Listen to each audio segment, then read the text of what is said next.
परम कल्याण की प्रार्थना करते थे श्राद्ध तर्पण के माध्यम से। ये 16 संस्कार प्रक्रिया थी भाइयों बहनों। लेकिन इसमें जो दीक्षा संस्कार है वो बड़ा महत्वपूर्ण संस्कार है। जब व्यक्ति समझदार हो जाता है तो अपने को किसी गुरु को सौंप देता है। दीक्षा का मतलब होता है दी इच्छा, अपनी इच्छा सदगुरु को सौंप करके। और जब सदगुरु को अपनी इच्छा सौंप देते थे तब भाइयों बहनों गुरु का पुण्य, गुरु का तप उनको मिलता था और वो महान बनते हुए चले जाते थे। इसलिए गुरु दीक्षा संस्कार के माध्यम से ही कहा जाता था जन्मना जायते शूद्रा संस्कारात द्विज उच्यते। जन्म से सभी शूद्र माने क्षुद्र होते हैं, क्षुद्रता होती है। द्विज माने महान। जब आदमी गुरु दीक्षा लेता था, महानता से जुड़ता था, तब उसके अंदर द्विजत्व माने महानता आती थी, महान व्यक्ति बनता था। तो गुरु दीक्षा संस्कार बड़ा महत्वपूर्ण संस्कार है भाइयों बहनों। जीवन में सहज अंधकार है और उस सहज अंधकार से निकाल करके प्रकाश का मार्ग प्रशस्त गुरु ही करता है। इसलिए गुरु जीवन में होना बहुत आवश्यक है। गुरु ही संसार में हमको कैसे रहना चाहिए, क्या करना चाहिए, ज्ञान गुरु ही देता है। इसलिए जीवन में बहुत सारे गुरु होते हैं। पहली गुरु माँ होती है। भगवान वेदव्यास कहते हैं नास्ति मात्र समो गुरु। गुरु के समान पहली, माँ के समान पहली गुरु होती है। माँ के समान कोई दूसरा गुरु नहीं होता। पहली गुरु माँ होती है और उसके बाद दूसरे गुरु उसके पिता होते हैं।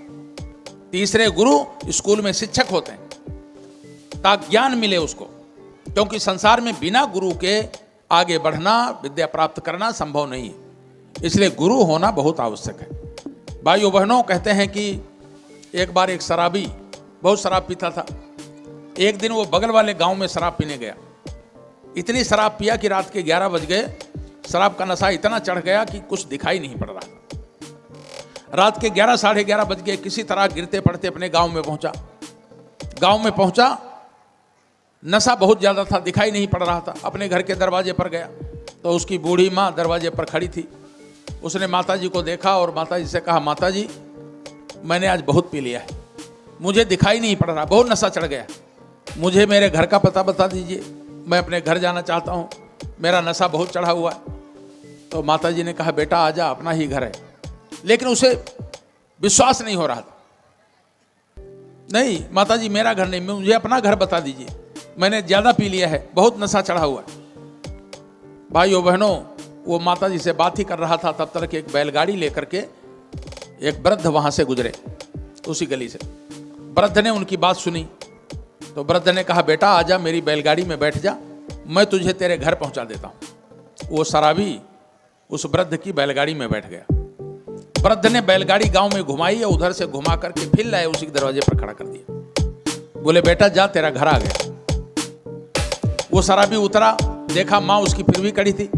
जाके माँ को प्रणाम किया। बोले, माँ आज मैंने बहुत पी लिया था, मेरे बहुत नशा चढ़ गया था, मुझे कुछ दिखाई नहीं पड़ रहा था।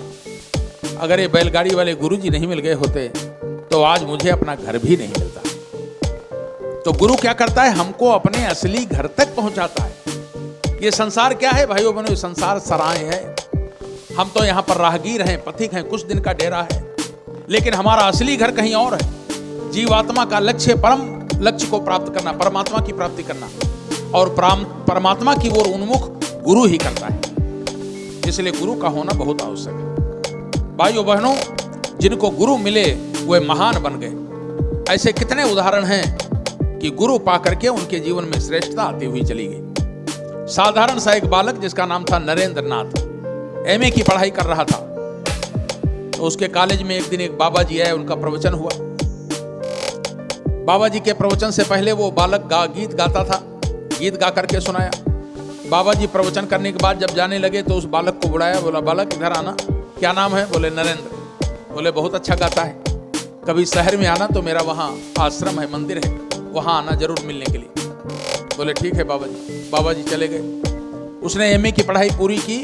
एक दिन शहर में गया हुआ था तो उसको लगा कि चलो बाबा जी से मिलाते हैं, आशीर्वाद ले आए। एमए की पढ़ाई पूरी कर ली, मेरी नौकरी लग जाए, मेरी माँ बीमार रहती है, नौकरी मिल जाए, पैसा मिले तो मैं अपने माँ का इलाज कराऊं, मेरी एक जवान बहन शादी करने के लिए, उसकी शादी हो जाए, चलो बाबा जी से आशीर्वाद मांग के आते हैं। तो वो बच्चा नरेंद्र गया, आश्रम में पहुंचा, देखा बाबा जी सीढ़ियों पर बैठे हुए थे। गए, प्रणाम किया, बाबा जी ने कहा आ गया बेटा? बोले हाँ बाबा जी मैं आ गया।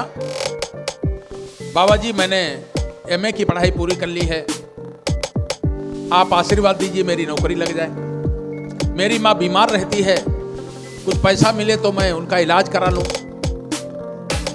भाइयों बहनों, बाबा जी ने कहा बेटा मुझसे क्यों मांग रहा है, मंदिर में जा माँ से मांग ले।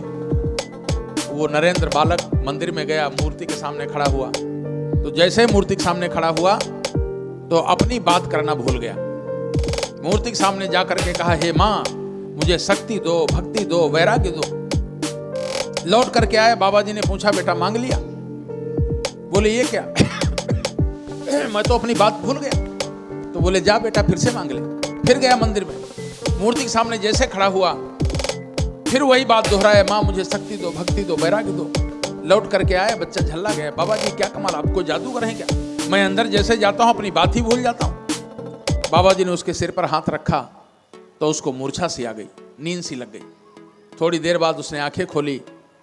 बाबा जी ने समझाया बेटा तुझे अपनी नौकरी दिखाई देती, तुझे अपनी गरीबी दिखाई देती है, तुझे अपनी एक बीमार माँ दिखाई देती है, तुझे अपनी एक जवान बहन शादी करने के लिए दिखाई देती है। इस संसार में कितने लोग बेरोजगार हैं, कितनी माएँ बीमार हैं, कितनी बहनों की शादी करना है। तू अपने लिए नहीं, तू समाज के लिए पैदा हुआ है। और गुरु जी की बात जब ये समझ में आई, उस बालक को बाबा जी की बात समझ में आई, तो भाइयों बहनों चरणों में बैठ करके बाबा जी से दीक्षा ले लिया। और दीक्षा ले लिया भाइयों बहनों, बाबा जी ने अपना सारा तप, अपना सारा ज्ञान, सारा पुण्य उस बच्चे के अंदर डाल दिया, उस बच्चे के अंदर सौंप दिया। और वो साधारण सा नरेंद्र नाथ दत्त नाम का बालक जो अपनी नौकरी की तलाश में घूम रहा था, माँ की हारी बीमारी की तलाश में आशीर्वाद मांगते घूम रहा था, जब गुरु का आशीर्वाद मिला तो वो साधारण सा बालक भाइयों बहनों स्वामी विवेकानंद के नाम से प्रसिद्ध हुआ, जो केवल भारत में ही नहीं, भारत के बाहर अमेरिका और यूरोप देशों में जाकर के भारतीय संस्कृति का डंका बजाया। गुरु का आशीर्वाद मिलता है, उनका तप और पुण्य मिलता है भाइयों बहनों, तो व्यक्ति के अंदर महानता आती हुई चली जाती, महानता आती हुई चली जाती। ये जो युग निर्माण मिशन चल रहा है उसके बारे में स्वामी विवेकानंद ने मद्रास के प्रवचन में कहा था, भविष्यवाणी की थी। उन्होंने कहा था अगले दिनों एक मसीहा धरती पर आएगा जब सारे चूहे शेर बन जाएंगे, ब्राह्मणोत्तर जातियां ब्रह्म कर्म में प्रवृत्त हो जाएंगी, माता के अगणित मंदिर बनेंगे, ज्ञान के देवता का रथ सड़कों पर घूमेगा, माता के अगणित मंदिर बनेंगे, उनके घंटियों की आवाज मेरे कानों में सुनाई दे रही। परम पूज्य गुरुदेव के बारे में भविष्यवाणी की थी, अगले दिनों मसीहा आएगा, एक धरती पर आने वाला है। भाइयों बहनों, महान गुरु कभी कभी आते हैं, बार बार नहीं आते हैं। चलते फिरते गुरु तो बहुत होते हैं,